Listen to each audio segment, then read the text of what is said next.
Okay guys, in this lesson we are going to look at what's known as busing, grouping and submixing, and they all pretty much mean the same thing. So a bus is just somewhere where you route audio, so the master channel is a bus.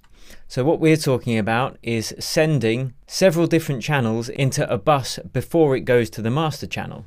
I've also included a simple diagram so you can really understand what the signal flow is doing when we're using buses. Feel free to check it out below this video and then continue the lesson. We're going to look at why you'd want to use buses and what you can achieve by using them. But firstly, I'll quickly show you how. So in Ableton, what you do is you create an audio channel. And I've already done it here. I've created three basically. One for kick and bass, one for the drums, and then one for the music. And the way I did that is after I've created the audio channel, I then open up the routing section. Then instead of audio master, which is where it defaults at, I choose audio 2 and then whichever bus I've made. So in this instance, for kicks, it would go to K and B, which is my kick and bass bus. Then you have to press monitor in, otherwise you won't hear anything through that channel. And I've done the same for the bass line, see, K and B. So now these go to this submix. I've then sent this submix to the drums bus, and after that I've sent it to the master. And for music, I've sent all of the musical elements to the music bus, apart from the vocal. And for vocals, what I'm going to do is show you how to do an alternate version, which is grouping. And in Ableton, you just select them. In Windows, you press Control and G, or in a Mac, you press Command and G. And that just groups them. And you can see now both of these vocals are sent to this group, which is the same as a bus. And then that then goes to the master. So let's just name that Vox bus and give it a nice color. Now, depending on which DAW you're using, the method for creating buses will be slightly different. It's easy to find out though. Again, do a Google search or drop a question in the comments and I'll let you know about your specific DAW.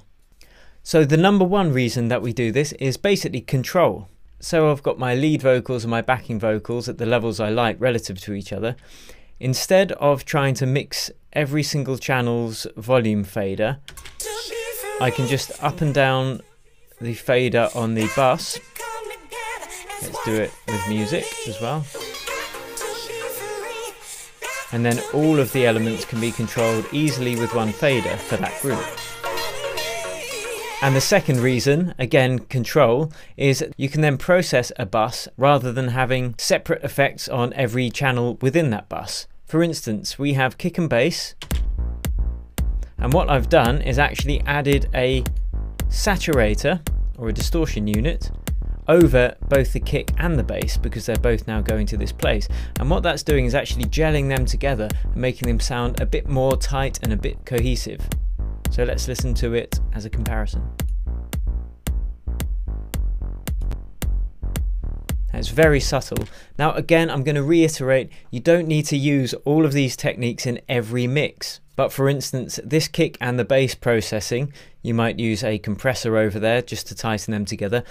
This was used specifically because I wanted them to sound slightly more gelled together. If your mix is sounding great and they're not being compressed together or saturated together, then you don't need to do it.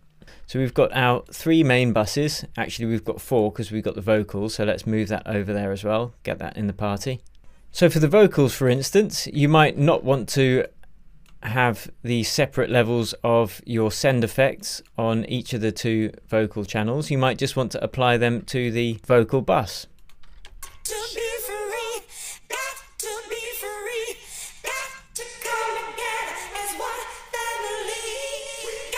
And then that will obviously apply those effects to everything that's being sent to that bus. On the drums bus, you can see that I've actually added some light compression, again just to tighten everything up. And after I've processed the kick and the bass, I sent that to the drums bus. So the kick and the bass is actually being compressed with the rest of the drums. But you can also equalize a whole bus as well.